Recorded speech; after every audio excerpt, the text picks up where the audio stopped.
Hello, folks, and welcome to the Thackeray's and another reading wrap up for March. Anybody else with the months at the minute is having to really think about the months. Honestly, me too. Especially Mercury retrograde.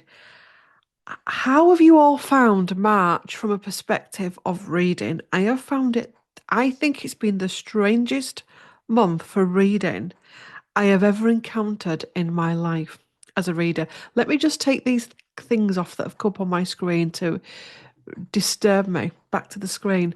Um, I know astrologically, March has been one of the biggest months for a while. Mercury retrograde, the full moons, the super moons, the eclipses we've had, and the other stuff in between. But I'm looking at this pile of books here, and they're a very, not a strange book, but they are. There's three non-fiction and one fiction there, which is a strange one for me. I've just found that my reading mojo has been a bit, and I found my brain wanted to do other things in March. And I think, to be fair as well, I think the recovery from February's work has been a big thing. And also, as well, Gary having his Reiki attunement, because I didn't realise, but when your partner has a Reiki attunement, you get it as well. Yeah, it's been an interesting month. And the cacao ceremony has all impacted my reading.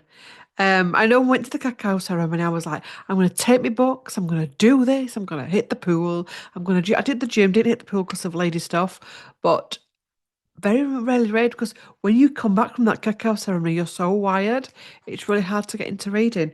Anyway, one of you emailed me and asked me to review this book, and here it is.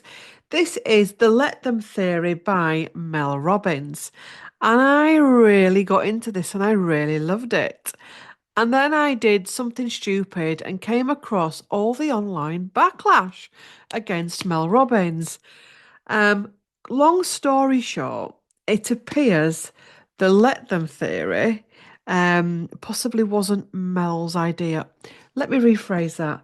Possibly Mel, let's be kinder, possibly Mel was one of many that have received this theory. I think they said Wayne Dyer, Dr. Wayne Dyer's done something similar, but there is actually another young girl, 20s, I think she's, or 30s.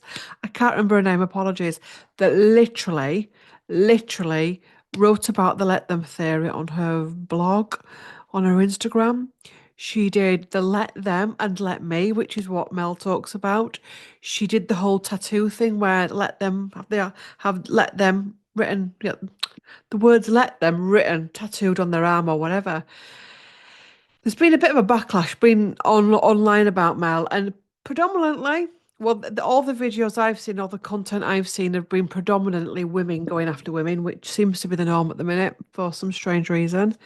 Um, which kind of put a dampener on it because you became aware that whilst reading it, this story about it was her daughter that had the idea of let them and said it starts off basically where Mel is fretting over her son's graduation and or is it their leavers ball or whatever. Um and she's kind of plaguing her son and his girlfriend to put this corsage on and where you going for food. And in the end her daughter says, look, mum, just let them. And allegedly, according to Mel, that's where this idea comes from. She claims her daughter has helped her to write the book, but her name isn't on the book. But I think the new copies the name's on. It's all very strange. And when you do some research on it, it's not the first time that Hay House Publishing has come across this situation because it's by Hay House, published by Hay House, where ideas can be stolen in the well-being community, in the spiritual community. It's a tricky one, isn't it? Because the girl that actually allegedly was the first one to come across this theory, although when you actually do further research, the let them theory has been around a long time in many different belief systems. But the thing is, Mel's got the following to get this out, and this book has impacted so many people. So now that I've made you aware of that possible plagiarism, allegedly, not my words, the online world, you can go into reading this book knowing what you're getting into. Unlike when I came across it, it was like, well, it made me feel a bit ick. But then when I've thought about it, it's like, you know what, it is what it is. And how, How many times have you got an idea for something?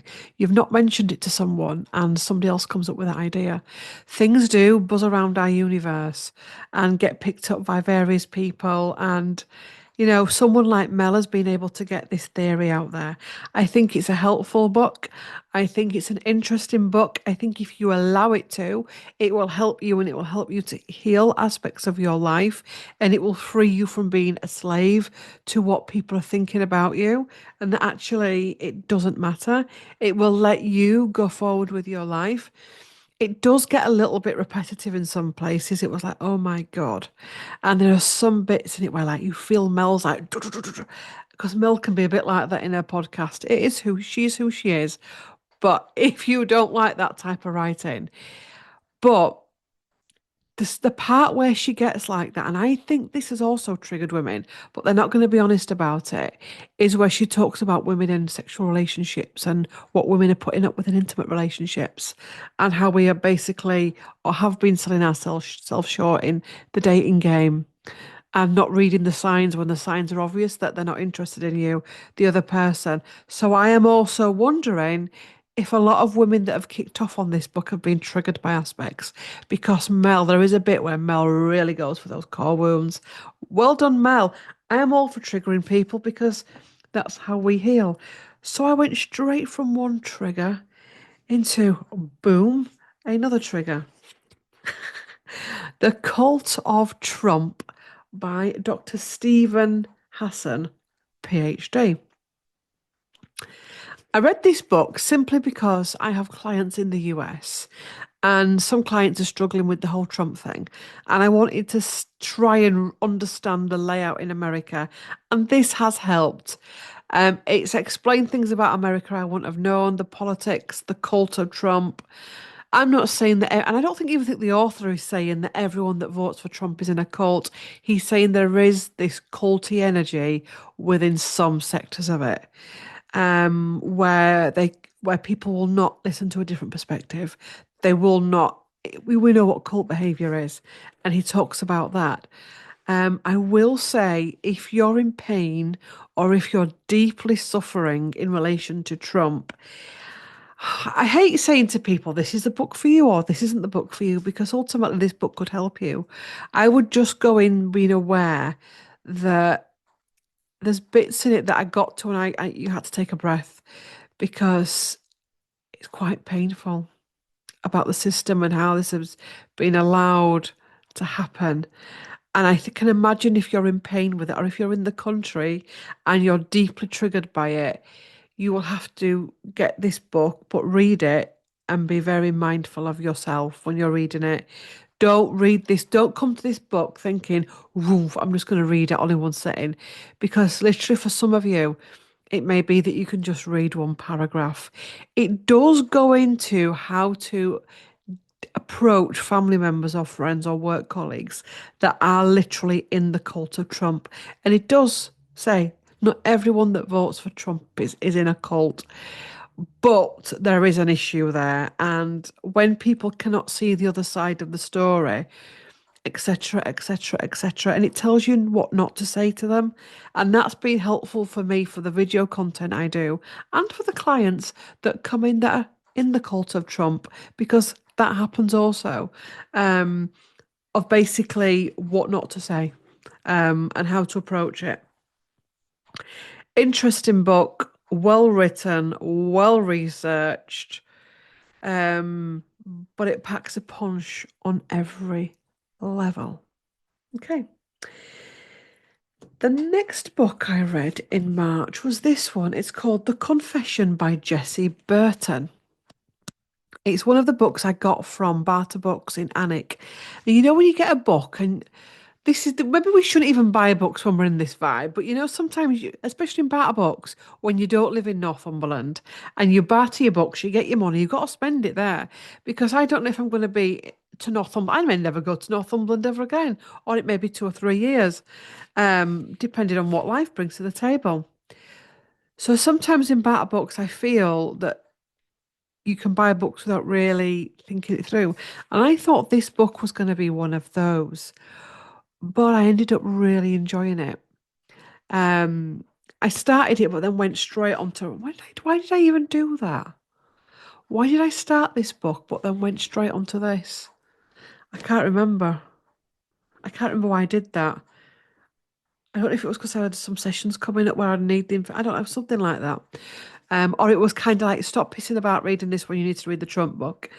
Um, so it starts off in the late 70s, early 80s.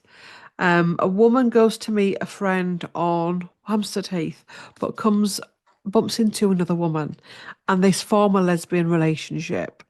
And it's a lesbian relationship that's out of sync. It's out of balance.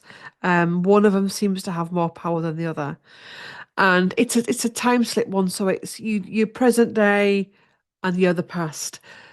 As the story develops, you realize that one of the women had a daughter at some point, and her daughter is looking into what's happened to her mother because her mother's gone missing. Her mother's been missing since the 80s, since she was a little baby. So she wants to find out what happened to her mother. And it's also about the reflection similarities in her life compared to her mother's and the road that she's on and the path that she's on. Um, and she traces back to the lesbian lover, the lesbian partner, and connects to her to try to find out what happened. And it's quite a sad story, but the characters and the depth of information for each character without overwhelming you is profound. It gets you in your heart, it gets you in your gut. Um, it brings home about our choices as women, as men, as parents, as people that live in this type of society, the effect of the past on the present. I really, really enjoyed it. I will say the ending's a bit, but I think as well we have to realize that sometimes you don't things don't work out the way you thought you're gonna work. We don't always get all the answers. That's all I'll say. We don't always get all the answers that we seek, or we might get answers, but they lead on to more questions. And actually, sometimes it's up to us, to actually get on with it and move forward and build a new life for ourselves. Um, Really good book. I think I've also got some other books on the bookshelf there by this author. So yeah, if you like, what's her name? Sarah Waters, you like this book. I don't know what her other books are like, but if you like Sarah Waters, lesbian literature, this will be the one for you. Okay, try Jessie Burton. I then finished off the month with this one, Dealer to Healer, A Modern Tale of a Fucked Up Male by Liam Brown. So, you know the cacao that we use? This is the guy that sells it. So it's his business, Full Power. And this was the guy who did the Full Power cacao ceremony that we went to. Really interesting, really gritty. It does flip backwards and forwards, and there's bits you're like, well, what year are we in now? Are we in 2011, 2012, 2013, 2008, or 2007? But when you get your head around it, it's interesting. There's a bits in it that are a little bit, but I mean, it's self-published. It's published by Amazon, so it's possibly not gone through the full systems that the powers that were in publishing like you to go through. But it is interesting. If you're into spiritual awakening stories, if you're into ayahuasca or want to know more about cacao or ceremonies or um, the Amazon and plant medicine and how you can go from a dealer to a healer, it's the book from you, for you, not from you, for you. Um, there's some really, really good bits in it that are quite mystical experiences that you cannot explain that are profound, especially in the beginning, where he goes off to the Amazon and he's all different about Peru and how they lived and the energies that are there and the beings that are there and the fact that I think he was a little bit of a doubter at first, but then he kind of got it all confirmed. Really interesting. I did take a while. It felt like it took a while to get through it, but I think that's been with all the books this month. I've really struggled getting a boom read on this month. I know that I'm meant to be reading the Six Tudor Queens one a month, I have started the Jane Seymour book, but I've not finished it yet. I literally started it today and I'm filming this on the 31st of March. So that is going to be in April's.